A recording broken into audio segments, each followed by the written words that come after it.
আসসালামু আলাইকুম। আশা করি সবাই ভালো আছেন। খুব সহজ কম উপকরণ দিয়ে এই নাস্তাটি তৈরি করে দেখাবো।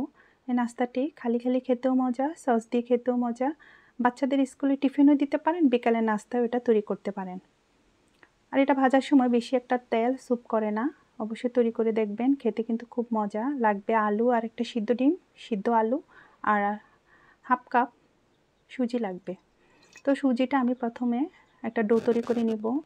1 কাপেরও কম আমি পানি দিয়েছি, নরমাল পানি দিয়ে আমি 1 মিনিট ধরে অনবরত নেড়ে ডোটা তৈরি করে নেব। আঁচ মিডিয়ামের চেয়ে একটু কম আছে।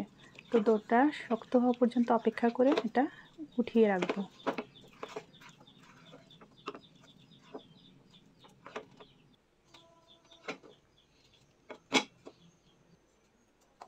ডোটা হয়ে গেছে। ওইদিকে আলু আর ডিমটা একসাথে সিদ্ধ করেছিলাম। আলুটাকেও আমি ম্যাশ করে রেখেছি। একসাথে দোনোটা আমি মিশিয়ে দিব। সাথে আমি এখন একটু লবণ দিব, হাফ চামচ, যতটুকু প্রয়োজন। হাফ চামচের চেয়ে একটু কম লেগেছে। সামান্য একটু ময়দা বা আটা দিচ্ছি ডোটা একটু হার্ড হওয়ার জন্য, যেন একটু ক্রিস্পি হয় ভাজার সময়। দিয়ে ভালো করে মেখে নিচ্ছি।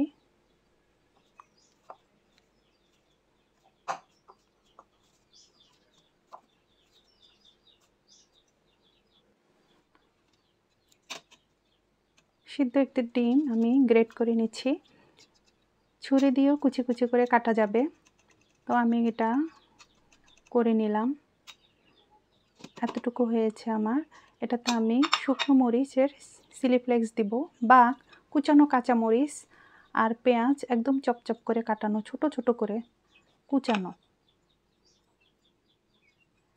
এখানে কাঁচামরিচ কুচানো দেওয়া যাবে। আমি একটু সুন্দরের জন্য লালটা দিয়েছি, কাঁচামরিচও দিয়েছি অল্প সামান্য, আর একটু লবণ দিয়ে এই পুরটা রেডি করে নিচ্ছি। পুরটা আমার আর তেলে রেডি করতে হয়নি, খুব সহজ পদ্ধতি। এখন আমি ডোটা একটু হাতে তেল অয়েল দিয়ে আমি ডোটা এখন তৈরি করছি। এটা আঠালো ধরে যায়, সেজন্য হাতটা বারবার পরিষ্কার করে এই নাস্তাটা রেডি করতে হবে, মানে একটু অয়েল মেখে এই ডোটা তৈরি করতে হবে। তো আমি পুরটা দিয়ে দিচ্ছি।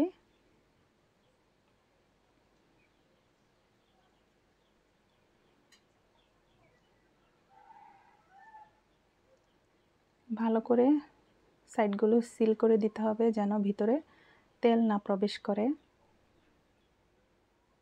এই নাস্তাটা ভাজতে তেল বেশি একটা, যেমনটা তেল দিয়ে ভাজা হয় তেমনটাই তেল থাকে, বেশি একটা স্যুপ করে না।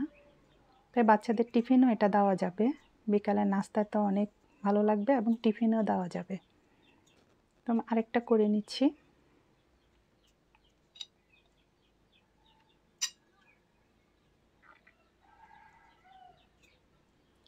আপনারা বেশি করতে চাইলে পরিমাণে আরও বাড়িয়ে দিবেন, যেমন 1 কাপ সুজি দিয়ে পুরো ডোটা তৈরি করবেন।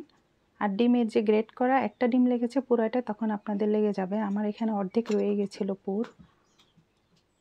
এভাবে একটু ডিজাইন করে দিলে ভালো লাগবে, দেখতে সুন্দর লাগবে। করে নিতে পারেন। ছুরির উল্টা সাইডটা, ধার সাইডটা না, আবার উল্টা পাশটা দিয়ে এভাবে চাপ দিয়ে দিলাম। তো সবগুলো রেডি। এখন আমি এগুলো ভেজে নেব। আর পুরটা রয়ে গেছে, আপনারা পরিমাণে বাড়িয়ে দিলে পুরো পুরটা লেগে যাবে। তো অল্প তৈরি করে দেখাচ্ছি। তো পরিমাণ মতো তেল দিয়ে দিলাম, বেশি তেল দিচ্ছি না। এগুলো আমি 5-6 মিনিট ধরে মিডিয়ামের চেয়ে অল্প আছে ভেজে নেব। ক্রিস্পি হওয়া পর্যন্ত অপেক্ষা করব।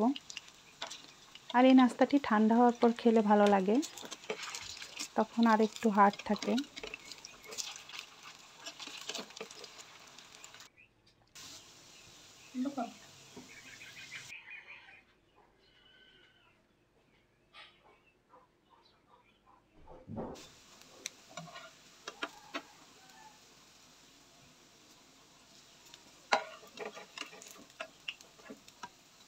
নাস্তাগুলো হয়ে গেছে।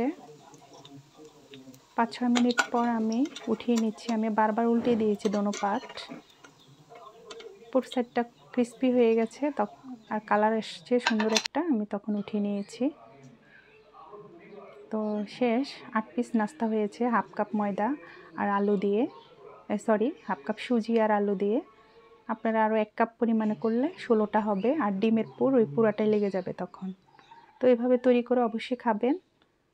আর আপনারা এরকম নতুন নতুন রেসিপি পেতে চ্যানেলটি সাবস্ক্রাইব করে রাখবেন, তাহলে সবার আগে রেসিপিটা মোবাইলে পেয়ে যাবেন। লাইক দিবেন। ভালো থাকবেন। আল্লাহ হাফেজ।